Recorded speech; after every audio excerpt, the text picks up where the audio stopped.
अस्सलाम वालेकुम little friend, कैसे हैं आप सब। मैं उम्मीद करता हूँ सब खैरियत से होंगे, खुश होंगे। अल्लाह पाक आप सब बच्चों को अपनी ज़ुबान में रखे। प्यारे दोस्तों, आपने पिछली एपिसोड में डरावनी मखलूक की पहली किस्त सुनी थी। आज मैं आपको डरावनी मखलूक की दूसरी किस्त सुनाऊंगा।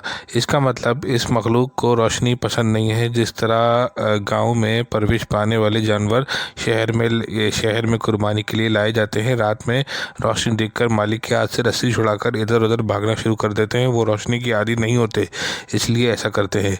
तुम्हारे कहने का मकसद ये है कि वो पुरस्कार भला टॉर्च की रोशनी से डरती है। हाँ, मेरा यही ख्याल है।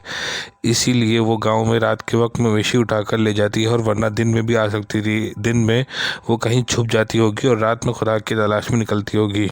हमने इसे मवेशी चुराते नहीं देखा, इसलिए पुरस्कार बला का इल्ज़ाम इस पर लगा रहे हैं। सर पुलिस का काम शक की बुनियाद पर शुरू होता है। हमें इस बला पर शक करना होगा, तभी हम इसकी जासूसी कर सकेंगे। वो बोला। मैं इसकी बात पर मुस्करा कर रह गया। वो बिल्कुल सच कह रहा था। पुलिस का काम शक की बुनियाद पर शुरू होता है और मुजरिम की गिरफ्तारी पर जाकर ख़त्म होता है। हमें इस पुरस्कार बला पर शक करके काम का आगाज़ कर देना चाहिए। मैंने कहा, हाँ सर, इस काम में सुस्ती का मुजाहरा नहीं करना चाहिए। जंगलों में कई गार हैं, इन गारों में कोई न कोई गार इसकी पनाहगाह होगी। राशिद ने कहा, जंगल में गार मैंने भी देखे हैं, लेकिन मेरा जहन इस तरफ गया ही नहीं। सर, क्यों ना ये काम आज ही से शुरू कर दिया जाए। हाँ, काम में ताख़ीर नहीं होनी चाहिए। ताख़ीर की कोई माकूल वजह नहीं है, मैंने कहा। हम दोनों थाने से निकलकर जंगल में घुस गए।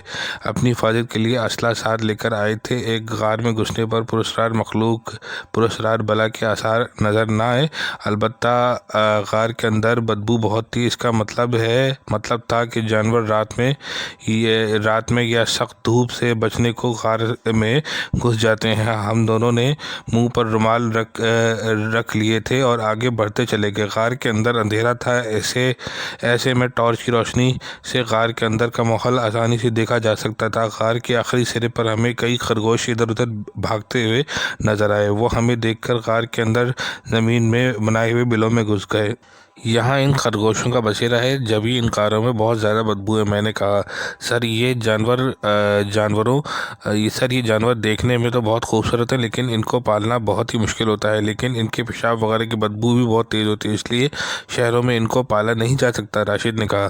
गार से निकलकर हम दोनों तीसरे चौथे गर्ज ये कि हमने कई गार छान मरे। वो बला का सबूत नहीं मिल सका जिसकी बिना पर हम कह सकें कि इस गार में पुरस्कार बला रहती है। वापसी में आखिरी गार रह गया था। हम इस गार में घुस गए। इस गार में मवेशियों के खाने से बच जाने वाले सर और दीगर जिस्म के अज़ा पड़े थे, और कसरत से पड़े थे। इसमें अब कोई शक बाकी नहीं रहा कि गांव के चुराए गए मवेशी इस गार में लाकर खाए गए हैं।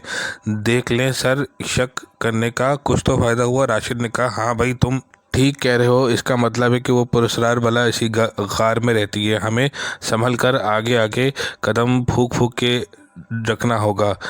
मैंने कहा, ठीक है सर, मैं होशियार हूँ और चौकन्ना हूँ। राशिद ने कहा। हम दोनों आखिर तक चले गए थे, लेकिन वो पुरस्कार बला का कुछ पता नहीं था। जब इस बला का यही ठिकाना है, फिर इसे यहाँ पर होना चाहिए था। मैंने कहा कि ऐसा भी हो सकता है कि वो रहती कहीं हो और मवेशी खाने के लिए ये गार इस्तेमाल करती हो। गोश्त बच जाने पर वो दूसरे दिन आकर खा लेती हो। कहीं और रहने का मतलब इसके साथ इस जैसी कई और पुरस्कार बलाएं भी होंगी। हाँ, ऐसा मुमकिन है, राशिद ने कहा। दिन भर हम दोनों ने पुरस्कार बला को ढूंढा, लेकिन कामयाबी ना मिल सकी। हम दोनों वापसी थाने आ गए। हमें इस हद तक कामयाबी हासिल हो गई थी कि हमने वो जगह देख ली थी जहां गांव के मवेशी को ले जाकर खाया जाता था। राशिद, तुम अपने सिपाहियों के ज़रिए ये पैगाम पहुंचा दो कि जैसे ही रात में किसी का मवेशी चोरी हो तो थाने को इत्तला कर दी जाए। ठीक है सर, मैं ये पैगाम अभी भिजवा देता हूँ। राशिद ने कहा। चंद दिन तक गाँव से कोई मवेशी चोरी नहीं हुआ। गाँव वालों ने भी अब इत्मीनान का सांस लिया। इनके मवेशी चोरी होना बंद हो गए थे। एक रात हम दोनों जंगल में ही थे। दूर से इस बला को आते हुए देख लिया। इसने मुंह में एक बकरी का बच्चा दबाया हुआ था। मैंने अपनी साथी को टॉर्च बुझाने का कहा। इशारा किया और कहा कि टॉर्च बंद कर दो। एक झाड़ी की ओर लेकर बैठ गए। इसका रुख हमारी तरफ ही था। मैंने इसका सर का निशाना ले लिया। वो जैसे ही नज़दीक आई मैंने इसे गोली चला दी। इस पर गोली चला दी। इस बला के मुंह से एक ज़ोरदार चीख निकली और वो वहीं ढेर हो गई। हकीकत ये है कि कुछ देर तक हमारी इतनी हिम्मत ना हुई कि इस बला के करीब जाकर देख सकें कि वो ज़िंदा है या मर गई है। इसका बदन बेहिस और बेहरकत हो गया। इसके करीब गए, इसे अच्छी तरीके से हिलाकर देखा। इसका भेजा उड़ चुका था। फिर भी इस बला से खौफ आ रहा था। मैंने और मेरे साथी ने इसकी दोनों पिछली टांगों को पकड़कर गांव का रुख किया। इसे घसीटते हुए जंगल से गांव में ले आए। सुबह होने पर गांव में पुरस्कार बला की हलाकत की खबर पहुंच चुकी थी। लोग इस बला को देखने आ रहे थे और इस बला को हैरत से देख रहे थे, जिसने गांव के लोगों को परेशान करके रख दिया था। मैंने इस बला से निजात दिला दी थी। वो बला बहुत ताकतवर थी, लेकिन रोशनी से बहुत डरती थी, इसलिए रोशनी देखते ही बेकाबू हो जाती थी और रोशनी दिखाने वाले पर बेख्तियार हमला कर देती थी। मैंने इसकी कमज़ोरी से फ़ायदा उठाया और बला को ख़त्म करने में कामयाब हो गया। मेरे इस कारनामे से गांव के लोग बहुत खुश थे और मेरी सच्चे दिल से इज़्ज़त करने लगे। मैं जब तक जावेदपुर गांव में रहा, फिर कोई पुरस्कार मखलूक और डरावनी मखलूक जैसी कोई और वाक़या ना हुआ। इस इलाके में एक ही पुरस्कार बला थी जो मेरे हाथों मारी गई।